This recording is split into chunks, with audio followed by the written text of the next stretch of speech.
Hey everybody, if you don't know who I am, my name is Jason Ricci, and I'm a harmonica player. It's what I do for a living. And this post isn't about harmonica. The music in the background is there to keep me calm.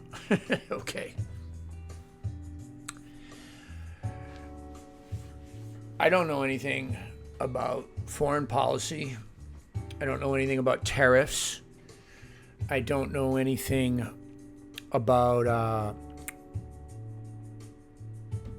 immunology or any of the other current things that people argue over in real life and on social media. I have never, ever made a post or a video on economics or any of those subjects or anything political. And this post really isn't about politics, but it is addressing this issue that our current administration is making an effort currently, right now, to criminalize homelessness, force people into forced treatment, forced abstinence from drug use, and forced care for mental health issues. Okay. Additionally, these new laws that are going into place are going to defund a movement that's called harm reduction. So if you don't know what harm reduction is, I'll do my best to sum it up for you. All right, I'm going to speak largely from personal experience, and this is going to take a while. So just, if you don't care, just turn it off. All right, if you want to hear from somebody that has actually experienced this, all right, that has worked in the field. When I wasn't a harmonica player, I've worked in treatment, that is constantly around people that work in treatment, that are in treatment, that are just getting out of treatment. What harm reduction is the minimization and reduction of death, the spread of disease, and the idea of not criminalizing or adding more trauma to people that are already traumatized, to people that are unhoused, experiencing addiction, struggling with mental illness, as largely as the result of not just genetics, not just poverty, class, but also because of trauma. Personal trauma and how they deal with it. When we lock people up and put them in cages where they have to fight for their food. So I've been locked up. I spent years in jail at different times in my life. Like, right? 1 year, one time, another year, another time. But many people have spent much more. All in county jails, not in prisons. But when you're in there, you have to fight. Right? You have to fight for your food, for your dignity, okay? For your to not be sexually abused or raped, okay? That can be a daily thing in some facilities. That does not curve or deter people from using drugs when they get out. As a matter of fact, it doesn't even deter people in a lot of facilities inside the facility itself. Okay, the drugs still make it in. What happens when you're incarcerated, right? You lose your job. In some cases, you lose your family. You lose your wife, your husband. If you lose friends, right? You lose, if you now have a felony, okay, you lose your ability to go certain places, to work certain places. Your life is changed. That does not make getting better easier. It makes it harder when you get out of jail and you have no place to live, no job, and then you're now in many cases on parole or probation, where you have a set of restrictions of things that you can't do, people you can't talk to, or drugs that you can't do, and if you do, you go back into that system again. That does not make it easier to not use drugs or alcohol. It makes it harder.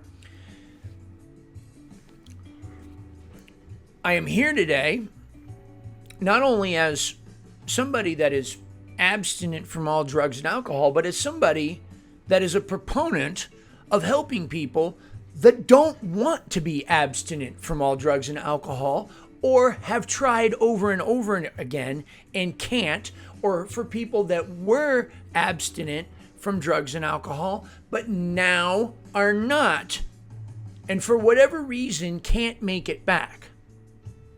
They can't be forced back. That's been tried. They can't be locked up and cured or helped. And I'm here to tell you that it gets worse for these folks. It got worse for me, being put out of my house and thrown into the concrete jungle of New Orleans, having to deal with police and drug dealers and homelessness and all of that stuff. That did not help me or deter me from doing drugs and alcohol. What helped me was clean needles, having Narcan in the case that I overdosed, getting treated for free by the Louisiana government for hepatitis C so I wasn't spreading disease, okay, by using clean needles, and also by being cured medically of hep C by the state of Louisiana through a socialized program that's here called Crescent Care.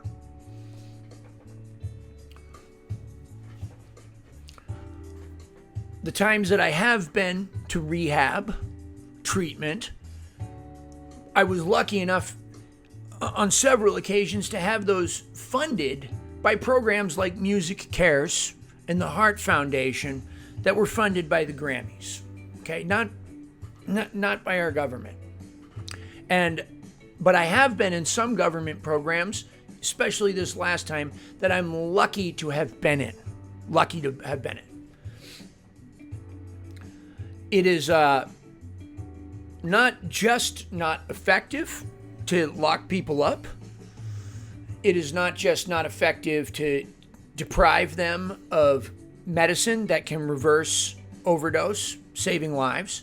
Okay, it is not just not effective to criminalize the distribution of clean needles and smoking devices and stuff like that to reverse the spread of HIV, hep C, and other viruses and diseases. Okay, it is not just not effective. Okay, it causes more damage, causes people to have to spend more money, overwhelms the penal system, which then causes people more trauma.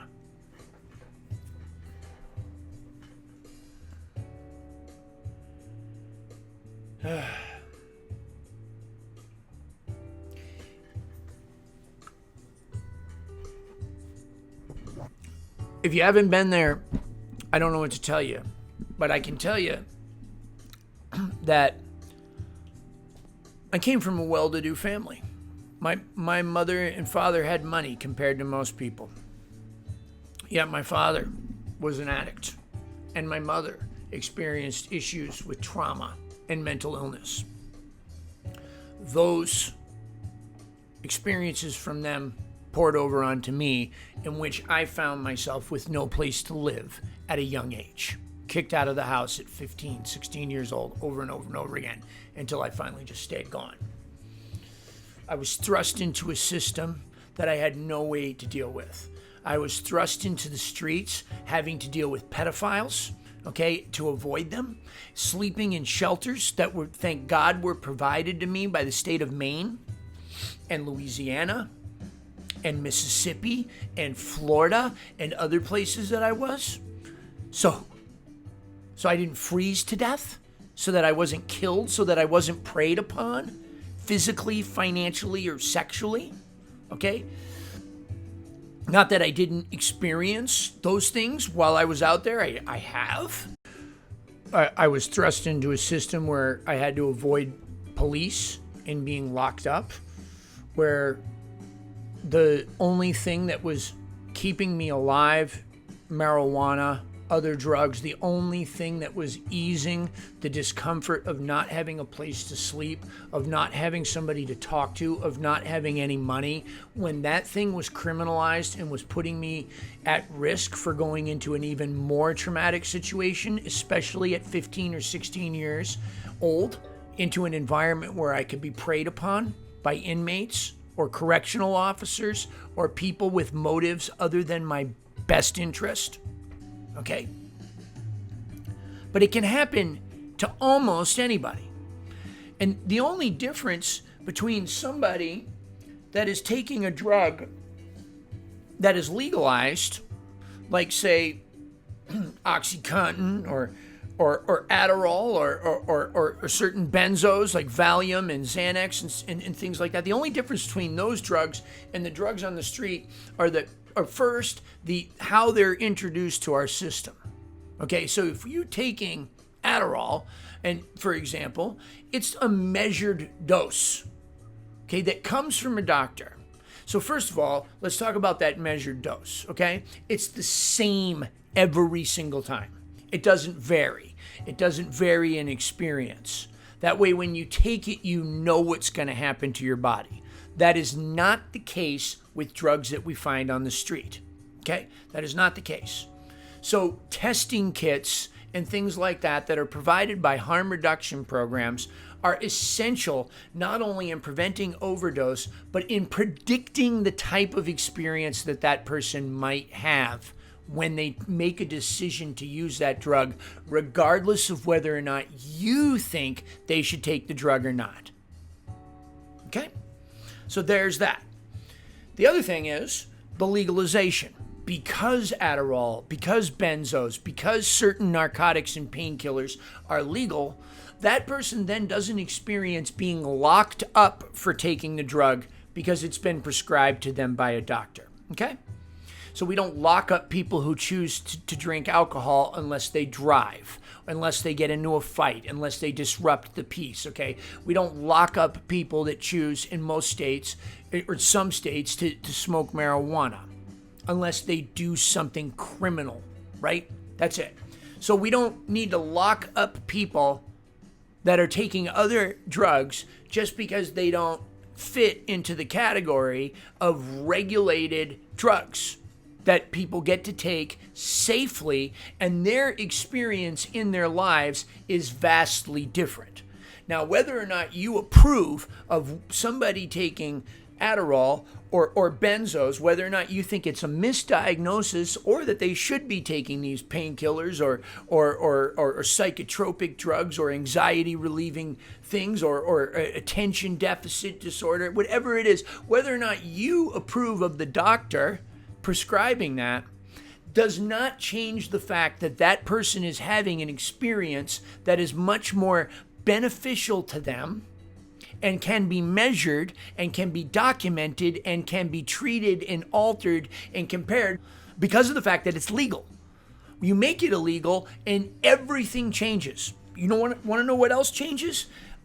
Immediately, overnight, a criminal organization pops up that can now profit from the sale of that drug, that can now prey upon its users, that can now provide the users with a drug that, cocaine, for example, that may have fentanyl in it, marijuana that may have fentanyl in it. Okay, that's what happens when you make stuff illegal. You immediately make it more profitable. So you may be thinking, okay, Jason, well, what about places like downtown Portland, Oregon, downtown Seattle? You may be thinking that. Well, I've been there. I've seen it. And it's not pretty. And it's not good. Why? Why is that the case then? Well, you may make an argument of, look, this is what happens when you don't arrest people for nonviolent crime. These people are walking into businesses, they're stealing everything, they're selling it openly on the street, they're lying on the street, you don't know if they're dead or they're alive, they're defecating in the street. It's a menace. Businesses can't function. I understand. I've seen it. Let me tell you why I think that's happening, okay? Because you have a centralized area where it's happening. So what you have is an influx of people from other communities that are escaping the oppression of criminalization, the oppression of incarceration, the inability to get testing strips, the inability to get clean needles, the inability to get Narcan in healthcare and stay alive. And they are migrating to these centralized areas, overwhelming these cities, overwhelming San Francisco, overwhelming these places. The policy itself is not detrimental. The fact that it is only being implemented in a tiny, small place is what is causing this absolute unmanageability by a small system, a town, that is overwhelmed by the reality of the fact that so many people in the United States of America are addicted in one way or another to drugs and alcohol. That so many people in the United States have experienced incarceration and don't want to experience it again. The trauma of incarceration.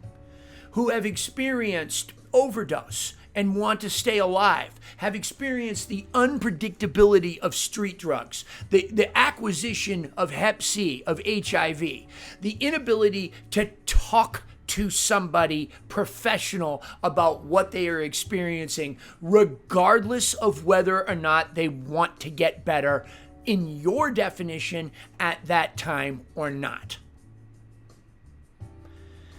It's thrown around like a buzz phrase, right? That the opposite of addiction is connection. But I will tell you firsthand that the loneliness that can be experienced from being addicted to a drug, especially an illegal one, or being thrust out of your home, okay, and into the world, or being put into a jail cell with violent criminals, okay, and having to defend yourself physically, your life, your food, your body.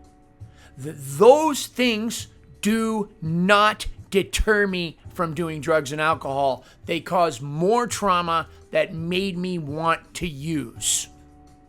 Okay, trust me, it's not just my experience.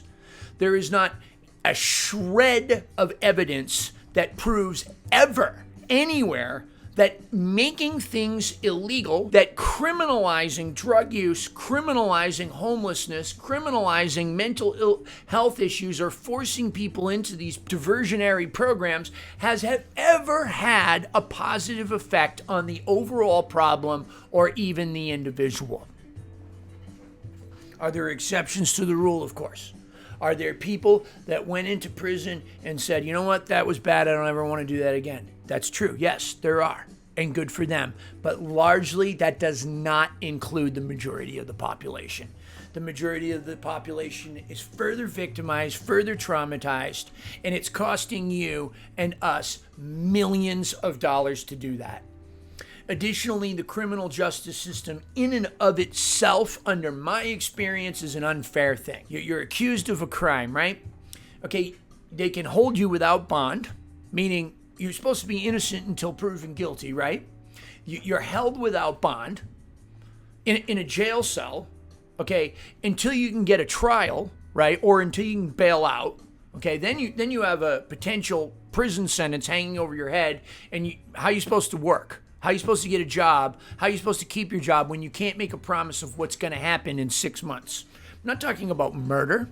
I'm not talking about pedophilia, right? I'm not talking about robbing people at gunpoint. I'm talking about addiction. I'm talking about homelessness. I'm talking about things like that you can be convicted of, okay? So then you go before a group of people, right? Who is this group of people? Okay, the judge, who works for the state, whatever state you're in, the prosecutor, who works for the state, whatever state you're in, and then if you can't afford it, lawyer, your public defender, who works for the state that you're in. If that's not, by definition, a legal conflict of interest, I don't know what is. Okay? That is where you are after you're arrested, okay, for using drugs or for some offense related to using drugs. That's what happens. Okay. Then you go to trial or you take a plea bargain. In my case, right? I pled guilty to assault on a police officer. I never touched him. Right? I'll tell you hundreds of horrible things that I have done over my year. And if I could, and I'm not trying to brag or be funny, but if I had actually hit him, I would tell you, right? It wouldn't bother me because I did the time for it. Okay? But I pled guilty to a felony charge which changed my life, took away my ability to vote, took away my ability to go to Canada, England, Australia, South America, New Zealand, or any province of the royal family. Life-changing decision because I was threatened with 12 years of prison. Why? Because of crimes that I had committed in the past, priors, that were all related to drug use. But I never touched the cop. And I pled guilty to it so that I could get out of jail, go on to probation, and go to treatment and try to get sober. Being forced under probation to stay sober is a great way to put somebody back in jail, profit off of them, profit off of free labor in many cases in prison. You have towns that have had failed automotive industries, failed textile, failed factory of some kind that are now centered around a prison, either private or public, that employs members of the public, nurses, doctors, maintenance men, correctional officers, police, all of these people that are now making a living. They are incentivized to put people in jail. Okay, incentivized. That's what's going on right now. That's the profit. That's the motive, and that's what it is. Is that something that you want to vote for?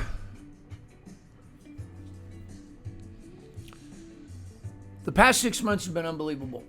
I lost my Medicaid. The Musicians Clinic is a program funded by LSU, the college here in Louisiana. The program's here in New Orleans. It treated musicians. It did so for the last 40 years. It lost all its funding this year. It's gone. It's gone. I make too much money for Medicaid now, and not enough to pay for my own health insurance and keep the lights on. Am I lazy? No. I work 16 plus hours a day sometimes.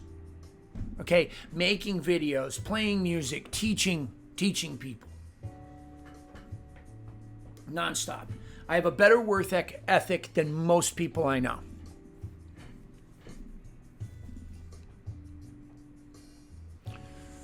And I'm completely 100% totally abstinent from all drugs and alcohol today. And to quote my friend Chris Abert, I think that who's deceased, I think there's a lot more that we can do for the still sick and suffering than a moment of silence.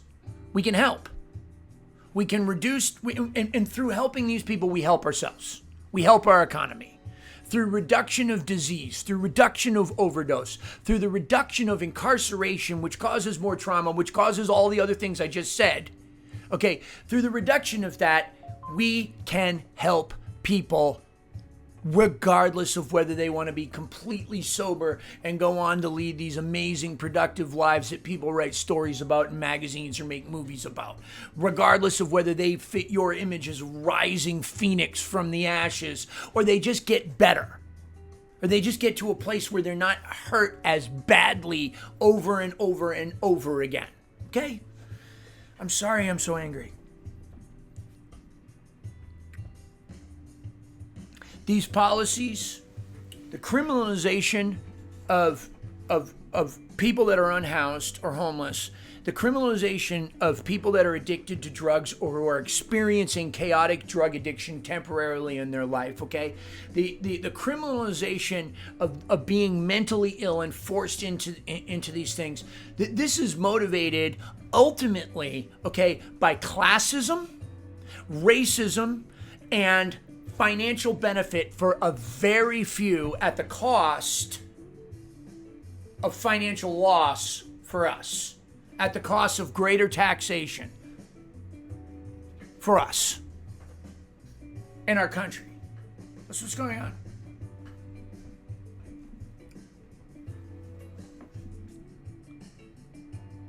I put a Facebook post up about it. I made this video. I don't even know if I'm going to post it. I just need to talk. I just need to talk. If you want to get sober, if you're watching this and you can't get sober, and you want to get completely sober, go ahead. Try a 12-step program. That's what I do. Try another program. If you don't like the God portion of the 12 steps, move over to Smart Recovery. Move over to Recovery Dharma. Try evidence-based dialectical behavioral therapy, cognitive behavioral therapy. Try it, okay? If you don't want to get sober at all, try to find clean needles. Try to find Narcan. Try to distribute clean needles. Try to distribute Narcan. Learn how to use Narcan. You can watch a YouTube video. Try smoking heroin or smoking crack or cocaine instead of injecting it. If that's the best you can do, that is a form of recovery. That fits in the broad spectrum of recovery. Recovery is a much bigger term than complete and total abstinence from all drugs and alcohol. Okay? We need to stay alive if we're going to get better. Not everybody gets it the first time. If 12 steps doesn't fit for you now, it might fit for you later. If it doesn't fit for you later, something else might work. Maybe the best you can do is smoke marijuana for that time period, maybe forever. It doesn't matter. If any positive change is an improvement, that's what we're after. Try to save people's lives. The only reason I'm here today is because there were periods of my life that I was unwilling to get sober and I was cared for in some way or another. And there were times where I was not. And it's a miracle I made it through. Most people I know didn't.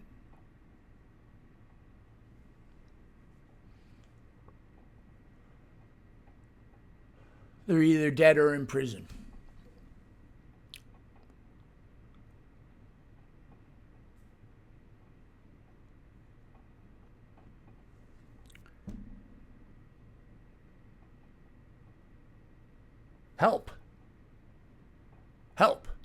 Help each other, right? Look at what ways have actually helped on paper, and do it. And if they make it illegal, do it anyway. Right?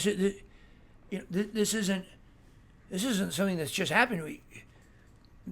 It was illegal to distribute needles. Chris Abert went and distributed needles all over Indiana. So have so many other harm reductionists when it was illegal to save lives. You can go back and do it again, right? But why? Why does it have to be harder than it was before? When we know the evidence is not promoting drug use. There's no evidence at all that shows that people who get clean needles use drugs more. The only thing the evidence shows is that they spread less disease and they don't die as quickly or at all. Same with Narcan. It doesn't promote drug use. There's no evidence of that. If there's any evidence at all, show me. I've lived it. I've seen it. There was a time in my life when I just couldn't get sober. And I needed to smoke pot for that time period. And there were people in the 12-step community that rejected me and wouldn't talk to me, and I felt so alone. People that told me that I was their friend, that I was their friend for life, that they would always be there for me, that no matter what, that they would love me, that suddenly wouldn't talk to me, that said I was a threat to their own sobriety, right? Or that I didn't belong in the program. That's okay. But what do we do when that doesn't work? What do we do when we're out of options? But there was a guy, Chris Abert, who came to Louisiana and had a po' boy with me at Don Malisi's and said, I love you, how's it going? You okay? I said, I don't know, I'm sorry. He said, it's okay. Just be safe. And if you do decide to use drugs again, other drugs, crack or heroin, here's what I want you to do. But because of that person, I'm still here. Okay? But because of my wife going, I would rather you didn't do anything, but if you're going to do it, this is how we're going to do it. Because of her, because of that, because of other people just like that, I am still alive.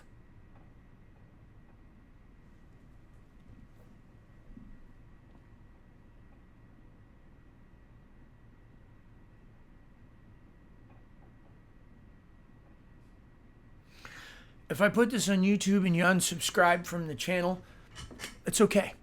I don't care. It's not about harmonica. But guess what? Harmonica's not about harmonica. It's about music. Music's about life. Art imitates life. This is what I care about. This is what I play about. And this is who I am. Somebody put on this earth. I read a quote from Mark Twain last night. It said, the two most important moments of your life are the day you were born and the moment you figure out why. So what was the moment what did I figure? Was it harmonica? No. That was not the reason I was born. Was it to make music? No. That wasn't the reason I was born. The reason I was born was to help others in some way. That's it. And I struggle. I'm selfish. I think this will make me happy. That will make me happy. The only time I have ever experienced the feelings of real forgiveness working in my life, of real happiness, of real contentment, of taking something horrible and making it something beautiful, was when I used the horrible things in my past to help somebody else. Somebody wrote on my YouTube channel the other day on an old video, he's in jail now. What a waste. Guess what? Wasn't a waste. Sorry to disappoint you. Not only did I grow from having survived that experience, okay, but then I was able to help and advise others in that experience so that they felt less alone. So that I was able to help people who were in the process of getting ready to be sentenced to prison to stay sober, so when they went into prison, they were more aware of how to handle it and how to survive. For the people that experienced trauma in prison, on the streets, through homelessness, all of the negative stuff that I brought upon myself, that was brought upon me by circumstances, by other things. All of those things are the things that make me anointed and well-suited to help somebody else that is struggling, to help somebody else that is still sick and suffering. It has not been a waste. I lived through it so that I could help somebody else. The moment I stopped doing that and caring about myself and caring about money or harmonica or a award or what festival ranking I'm on is the moment that I might as well get high and do drugs, because they're more effective than all that shit. For $20 I can feel better than all of it. But not nearly as good as I feel when I'm using the trauma, using the pain, using the mistakes that I have made in an effort to help somebody else. And it doesn't even matter if they are helped. It heals me while helping others. That is the moment I realized why I am here. Why are you here? Okay. I don't know. Only you can answer that. But I tried it all. I'm here to tell you, I tried it all. I tried ambition. I tried sex. I tried money. I tried fame. I tried drugs. I tried alcohol. And I tried combinations and cocktails, perfect body, six-pack of abs. I tried the combinations and cocktails of all of those things together and only ended up feeling empty and alone. And I don't feel empty and alone today. I have a community of people that I love, that love me. We look out for each other. I have the feeling of a higher purpose, motivated by something greater than what the world can offer. And that is fueled, motivated, and guided by the principles of love, compassion, forgiveness, acceptance, and more. Okay? And I fail every day at all of them. And I might be failing now, being just mad, but this is how it is. This is how important this subject is to me. And it's the same thing. I don't care whether you're addressing racism or whatever it is that you think that you can make a difference on. I speak of what I know. That's it. I don't get myself involved in things. I listen to people that have been there when I don't know. And I'm asking you to listen to me. That's what I'm asking. I'm not asking you to speak up, but I'm asking you to take action in how you vote and in what you do, and most importantly, in how you treat people. More important than any of that stuff. I don't even know if the voting even works anymore. I don't even know. I don't even know if it's real. I don't know. I don't know. Why? I'm not an expert. Do I have theories? Of course. I keep them to myself. Or my theories are informed by people that have lived through it. This I know about. Believe me or don't. That's all I got.